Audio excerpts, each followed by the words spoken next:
নানা নাটকীয়তার জন্ম দিয়ে ওয়ানডে বিশ্বকাপে খেলা হয়নি তামিমের। তার নেতৃত্বের দল ওয়ানডে সুপার লিগে শীর্ষ 4-এ জায়গা করে নিলেও সেই তামিমে যাননি কিংবা যেতে পারেননি বিশ্বকাপে। এমনকি এরপর আর কোনো আন্তর্জাতিক ম্যাচেও খেলেননি তামিম ভক্তরা এখন চাতক পাখির মতো আশা নিয়ে তাকিয়ে থাকেন আর একটি ম্যাচে যদি বাংলাদেশের জার্সিতে দেখা যেত তামিমকে। কিন্তু না, আন্তর্জাতিক ক্রিকেট থেকে নিজেকে পুরোপুরি গুটিয়ে নিয়েছেন তামিম ইকবাল।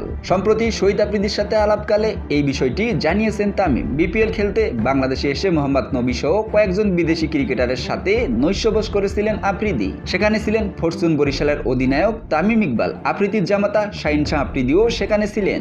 রাতের খাবার খাওয়ার সময় আফ্রিদি তামিমের কাছে জানতে চান, তামিম তুমি কি পুরোপুরি অবসর নিয়ে ফেলেছো জাতীয় দল থেকে? আফ্রিদির প্রশ্নের জবাবে তামিম ইকবাল বলেন, জাতীয় দলের হয়ে আমি আর কখনো খেলবো না। আমি অলরেডি অবসর নিয়ে ফেলেছি। আমি এখন বিপিএল খেলাই চালিয়ে যেতে চাই। জাতীয় দলের হয়ে আর কখনো কেউ আমাকে দেখতে পারবে না। আফ্রিদির ভিডিওতে মোহাম্মদ নবীও তার অবসর পরিকল্পনা জানান। তিনি বলেন, চ্যাম্পিয়ন্স ট্রফি দিয়ে ওয়ানডে থেকে অবসর নেবেন, এরপর শুধু টি-20 খেলবেন।